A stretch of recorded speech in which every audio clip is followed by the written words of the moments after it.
137 days. We're really grateful that you took a detour to come to Paris. And the first question I would have for you is,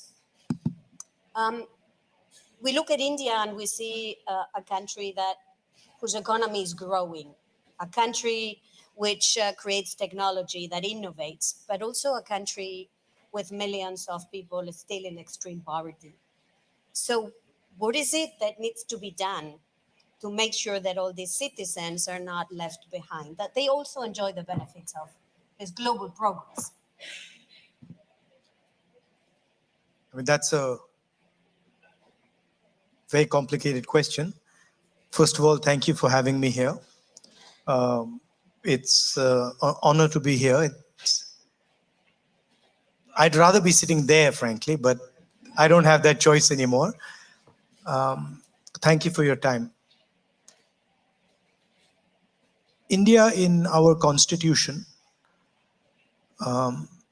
is defined as India, that is Bharat, a union of states. So these states, they have got together and formed India or Bharat. And the most important thing is that the voice of all the people who are included in these states is heard loud and clear, and no voice is crushed, intimidated, because I believe that India has an inherent wisdom, that it has a very long history, a long tradition.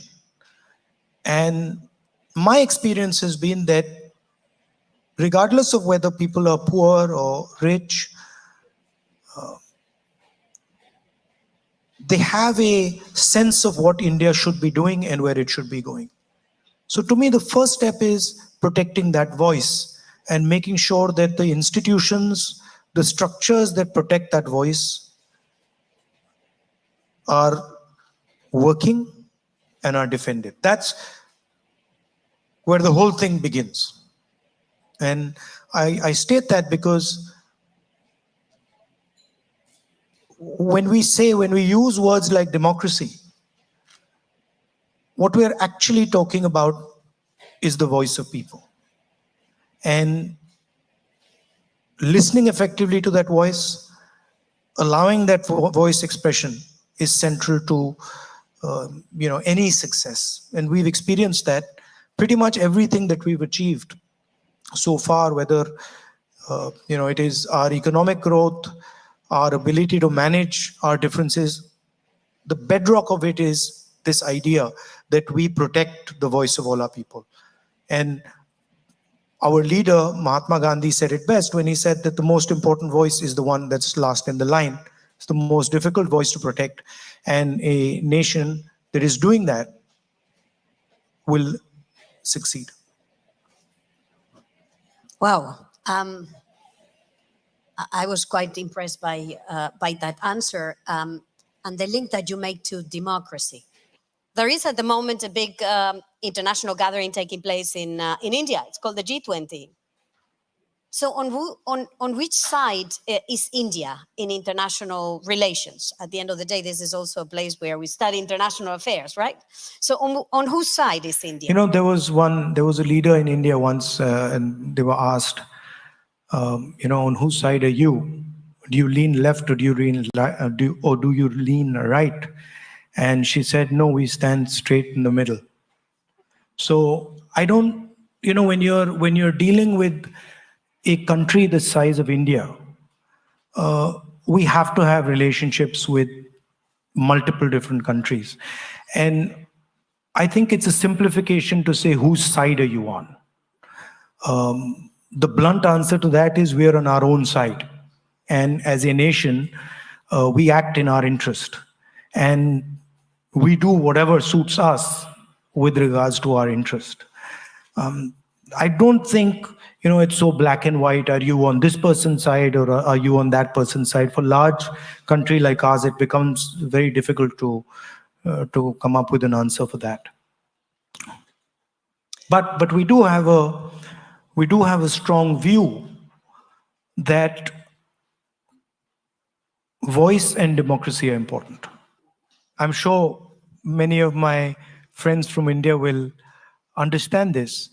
This notion of, clear cut black and white, this is not an Indian notion. Indian people, their basic architecture is designed to deal with much more complexity and much more nuance. So I don't necessarily buy the, you're either on this side or you're on this side. But I can see clearly that there is a problem, right? And that problem requires a solution. It's a global problem, and more than a global problem, it's a problem for India, it's a problem for Europe, and it's a problem for the United States. And frankly, it's a problem for all of you in this room, because you're going to have to deal with the problem. And the problem is that we have a planet today where the bulk of production, the bulk of manufacturing, the bulk of value addition is being done in China. And I'm not going to comment on whether that's a good thing or a bad thing. The Chinese have successfully competed against us and achieved it, right? There is a problem with, in my view, there is a problem with the way they do it. They produce, they're very good at producing, they produce the phone in my pocket, they produce the camera, but they do it in non-democratic, coercive conditions. And the problem is that for us, we need to think about production in a democratic environment, production in a non-coercive environment, and we need to be able to compete with them. Meaning, they don't need to give their population political freedom. They can just give them economic freedom and then become the center of production globally. We have to produce and compete with them, and we have to give our people political freedom and economic freedom. So that is really the challenge. I don't see it as, a confrontation with China. China has placed on the table a way of working, a way of production. And I think it is important for the United States, for India, for Europe, to place an alternative system, an alternative method on the table. And I think we owe it to, certainly we owe it to our population, and I think the French and the Europeans owe it to their population, because we are not going to be able to manage our countries. We're not going to be able to give students like you jobs without doing that. So to me, it's an opportunity to say, can we produce in democratic structures, within democratic frameworks? Lady over there. Hi, can you hear me? Yeah. My name is Lydia Jayakumar. I want to ask about the violence against minorities in India, in particular because this is close to my heart, violence, caste atrocities in India. Every day we hear, people from the Dalit community killed or violence against them because they went to a wedding, because they went to the school, because they, things that are our rights, just because we're, accessing it, there's violence against people in the Dalit community. What do you think needs to be done? Because it's societal, but it's also institutional. And it seems like there is no answer to it and there is no help from it. So. No, I think it needs to be combated. I think it requires a political imagination. And I think it is very important that it is done. What the BJP and the RSS are trying to do, the heart of what they're trying to do, is trying to stop the expression, the participation of lower castes, other backward castes, tribals, and minority communities. And for me, in India, where a Dalit person or a Muslim person, tribal person, upper caste person, anybody is being mistreated, is being attacked, is not the India I want. So I think it's very important that this question is taken head on, but I don't think that the type of political imagination that is required is currently there. It ebbs and flows. So you have these movements, you have this expression, and then they ebb away. And I think we're at one of those points where they've sort of ebbed away, and we need to reconstruct the political imagination that will, solve the problem you're talking about. For me, this is the central problem in India. This is bigger than any other problem.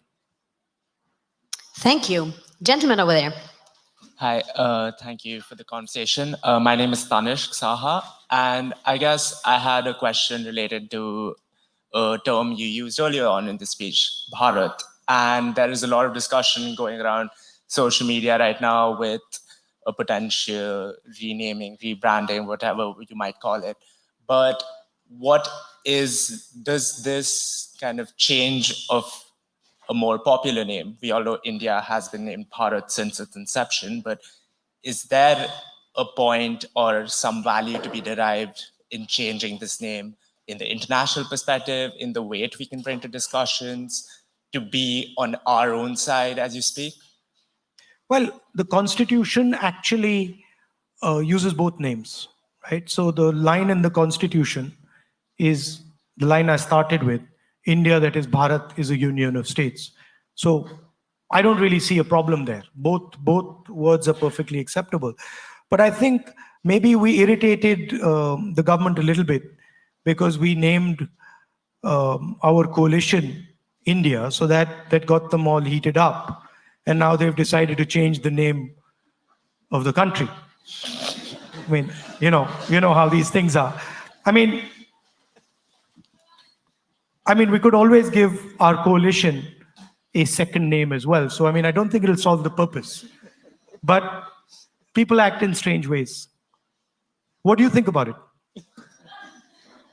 I personally believe it might not be the best thing to focus on right now, especially given that the country is at the lens, it's at the focus of this big summit that's taking place. World leaders are there to discuss so many different issues. I found that it could have been something that could be tabled for a later moment if it was necessary, and I don't know, focus about issues inside and other issues. You're right, but there is something deeper that is going on, which is that people who want to change the name of anything are basically trying to deny history, right? The fact of the matter is, whether we like it or we don't like it, we have a history. We were ruled by the British. We fought the British. We defeated the British, right? I'm sure the English don't like it, but English is spoken by more Indians than English people. It's our language, more than theirs. Right? And we speak it in our own way. We twist it and we turn it maybe in ways they don't like. So the English that is spoken in India is actually a different expression, right? That is spoken in England. Embedded in that English is a huge history,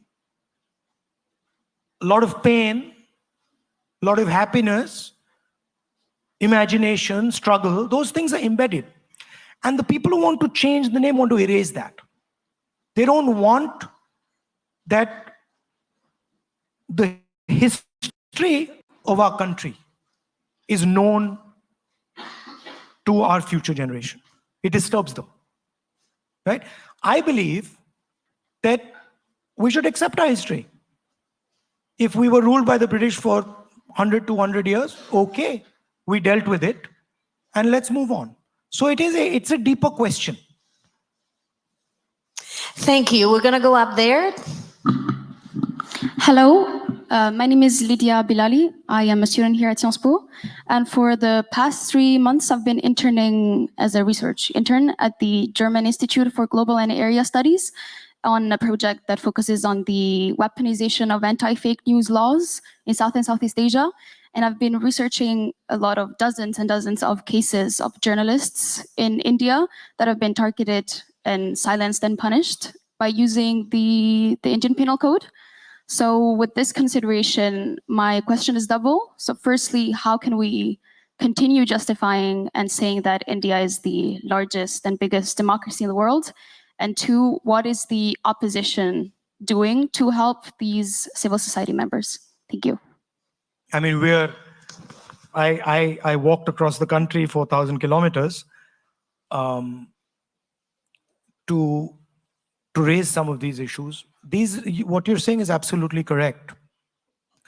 There is a tendency now to intimidate, to threaten, not just members of civil society. I have 24 cases on me. I've got a criminal defamation judgment against me.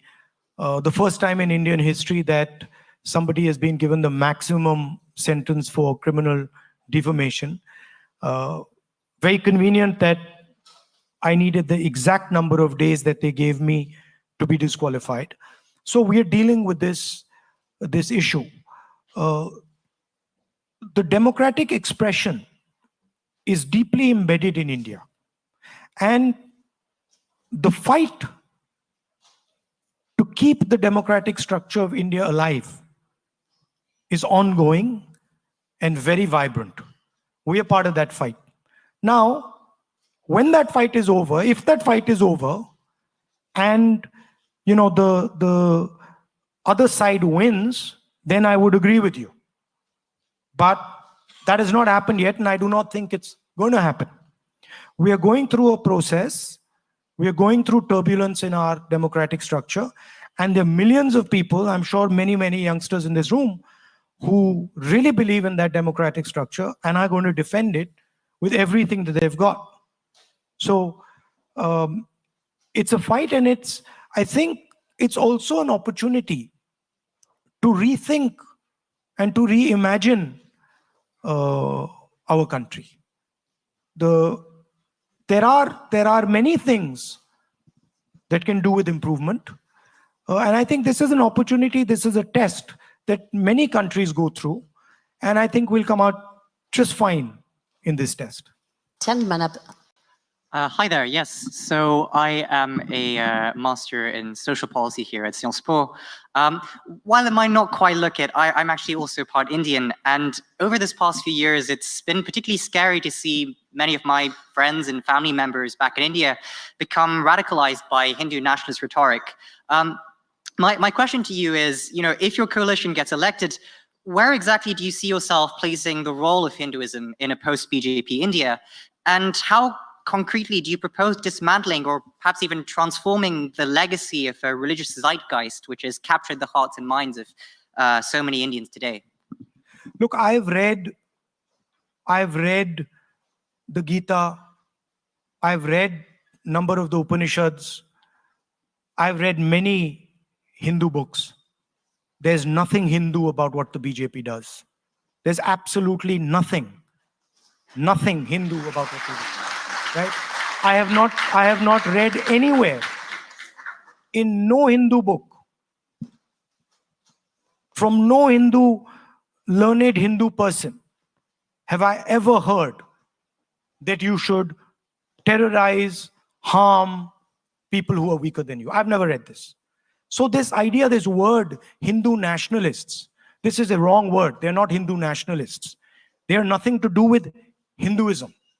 They are out to get power at any cost, and they will do anything to get power, and they will do anything to ensure that the Indian caste structure, the social structure of my country is not threatened. They want dominance of a few people, and that is what they're about. There is nothing Hindu about them. Thank you. Very clear. Gentlemen. Hi, thank you for being here. My name is Zaid Wahidi. I'm a lawyer based in Paris. My question is about the opposition's narrative for the next election. And I saw that Ms. Sonia Gandhi wrote a letter identifying 9 points to the Prime Minister. Is that the opposition's pitch? Because as a minority, of course, it's important for me to have the Pyar Ki Dukaan in a Nafrat Ka Bazaar. But is there another issue, or are there certain issues that you have identified that will perhaps build more consensus with even the majority community and get you where you are, where you want to be in 20?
That stands behind the BJP. The idea that Mr. Narendra Modi is orchestrating this thing is a gross simplification. Mr. Narendra Modi is an instrument of the architecture. And I'm pretty confident that the RSS can get rid of Narendra Modi in 5 minutes if they want to, right? It is a structure that is doing this. And that structure is now a threat to Indian democracy. So we are committed to fighting that structure. What are the broader elements? The first thing is the gross inequality that is taking place in India, right? Few business people who are billionaires. The third richest person on the planet was Indian, and 90% of India going back into poverty, right? So that's the first thing. The second thing is we have to solve what I was talking about earlier. We keep talking about economic growth. You read the newspapers about economic growth, right? Have you ever read in the newspaper next to the economic growth question, the employment question? Has anybody in the newspaper said, wait a minute, we are growing at 7%, 8%, but we have the highest unemployment rate in 40 years? That's a much more interesting question to me, because we can grow at 9% and give none of you jobs, right? That's what's happening, right? So that's the second big question. And the third question that is very close to my heart is the large mass, the real power of India is in the lower castes, the other backward castes, these communities. And they are not given any space in the governance of India. They're not given any space in corporate India. They're not given any space anywhere. And that to me is a crime. So those would be the central thrusts of how we would think about it. The final thing I would say is that one way to look at India is that it is making a transition from rural to urban. And the largest migration of people from rural to urban in human history ever is taking place in India and China, right? And if we're going to be making this transition, this is a frightening transition for a lot of people. So we need to give them the basic minimum architecture to make this transition safely. What does that mean? That we spend a serious amount of money on education. We spend a serious amount of money on healthcare. That government does not abrogate responsibility for healthcare and education. And that we provide a minimum floor where India commits to all its people that no matter what happens, you can simply not go below that floor. We will give you a minimum income below which no matter what happens, you're not going to go. But, you know, when I talk to students, especially the Indian students here, and the students who are not from India, the injustice that the caste system in India does, the pain and trauma that the caste system in India causes, is beyond anything I know anywhere else in the world. And so I see my politics as challenging the idea that there should be this caste order in India, that there should be this permanent hierarchy in India, and that some people, should have access to all the institutions, all the structures, and other people should just live a life of poverty and misery. So this would be the framework that the Indian coalition would be talking about and thinking about. Thank you. Gentleman over there. Thank you, ma'am. And by the way, when I said minimum floor, I didn't only mean financial floor. So I think the idea that 200 million people can feel uncomfortable in India today, or Sikhs can feel uncomfortable in India today, I think that is a matter of shame for us. And I think that needs to be corrected. And there are minorities who feel that way. There are lower caste people who feel that way. There are women who feel that way. And so we are very strongly committed to this.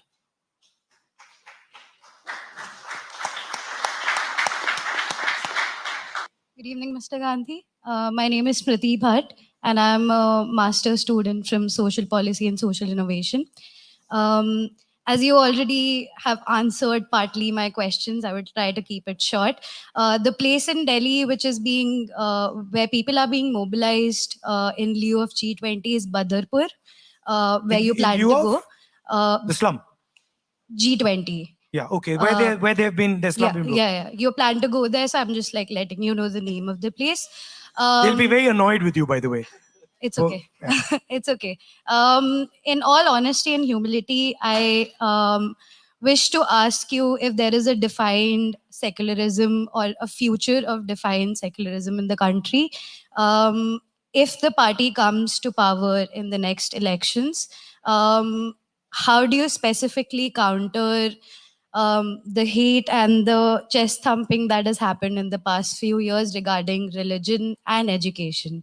And you can choose to answer whichever. You know, the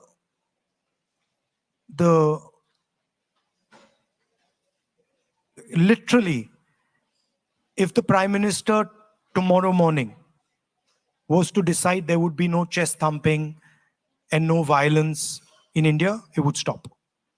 It is the direction that the leadership of the country gives, the imagination that the leadership of a country gives, that shapes people. The feeling right now is that you can do whatever you want and nothing's going to happen to you, right? The moment the feeling becomes that there are going to be consequences to attacking someone, consequences to beating up someone, that behavior will change instantly, I guarantee you, right? That doesn't resolve the earlier question about institutions, which is this sort of disease that has now entered the Indian institutional framework, where the neutrality of those institutions has gone out of the window. And I think there, frankly, we will have to make examples of people. We'll have to make sure that some of the people who have done what they have done pay a significant price for what they've done, so that anybody who's thinking about doing it again understands that they will also pay the price for attacking the soul of India. Because that is how I see it. This is an attack on the soul of India, and the people doing this should pay a price for it. Thank you. Thank you. And the last question goes to the gentleman. Hi, my name is Arman. Can you hear me? Yeah, okay. So my question, I attended one of your speeches at the Bharat Jodo Yatra, And I remember when you mentioned crony capitalism, the crowd went wild. They were all like Adani.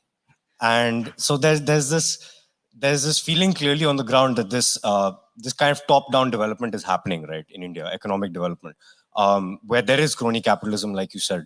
And my question is, if we are to decentralize power, where the state is less involved in all affairs, economic affairs, etc., how would you or how would your coalition ensure that the concentration of wealth does not take place in a few corporations? By the way, just because you have decentralization of power doesn't mean the state is less involved.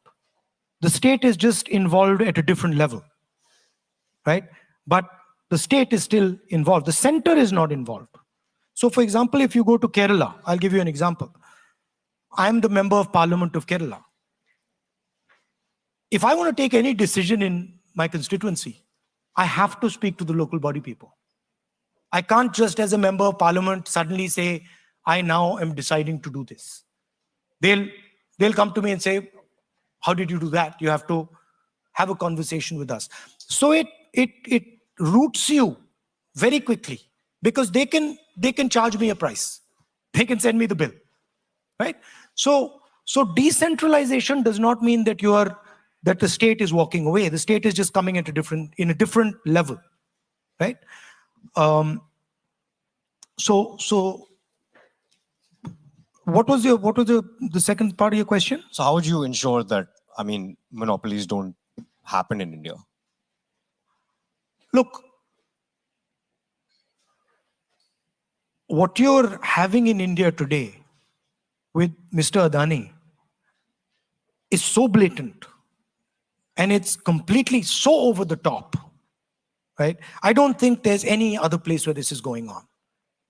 The gentleman is in, pretty much every single business, right? As people know, he's manipulating, he's sending money out of India. He's manipulating his stock price. He's using that money to buy Indian assets. It's a big circle, and part of the reason the Prime Minister suddenly got so excited about this Bharat issue is because of the Adani story. Everybody knows it, we know it, that there are very close linkages between the Prime Minister and Mr. Adani. The documentation is available, right? And he's not going to get away with it. Eventually, he's going to be held accountable for it. So it is so over the top that it's completely ridiculous. However, you can have policy structures that seriously affect how you distribute income. I'll give you an example. The GST, right, is a tax on small and medium businesses. Small and medium business has to hire an accountant, has to go through a whole process, which costs him relatively much more than it costs Mr. Adani, right? Demonetization is an assault on small businesses. Demonetization wasn't about black money. It was about breaking the back of small and medium businesses in India to pave the way for an Adani. So how you define policy and how you think about policy, where you put money, fundamentally determines how you distribute it, right? So those things are not difficult to do. Manrega, do you think Manrega distributes wealth? Hugely. Right to food distributes wealth. Supporting small and medium businesses distributes wealth. Developing skills distributes wealth. Destroying small and medium businesses concentrates wealth. GST applied the way it is concentrates wealth. What you did during COVID concentrates wealth. Giving a free pass to every large business guy and forgiving their loans and not forgiving the loans of farmers concentrates wealth. So what you do is very clear. It's not complicated. And we have a history of doing it. Can I have the last So question, as we're coming to an end, Can I have last I question? wanted to see if you had a recommendation or a parting message for these students. At the end of the day, you're the chairman. This is quite an unfair process here because I've been asked, I don't know how many questions, and I'm not allowed to ask even one question. But that's the nature of the game. So I would quite like to know from the students here, I mean, I didn't study in Paris. I studied in the US and in England. What is it like to study here?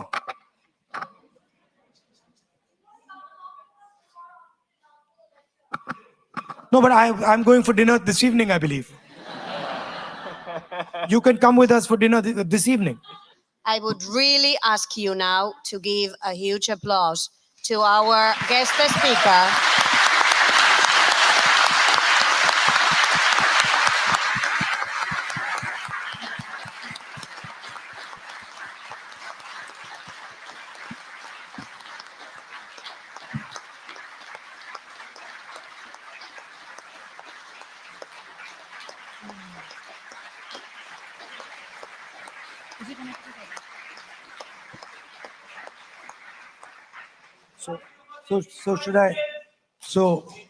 So should I conclude?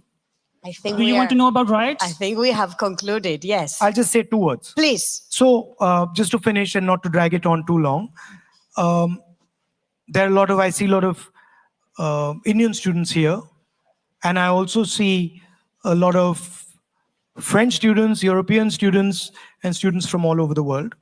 I think it's very important that we build a bridge between India and your countries. And I would like to invite as many of you as possible to come to India. Of course, the Indian people come all the time, but the people who are not Indian, to come to India, take a look at what is going on, and seize a lot of the opportunities that a democratic, productive India can bring to the world. Thank you. Thank you.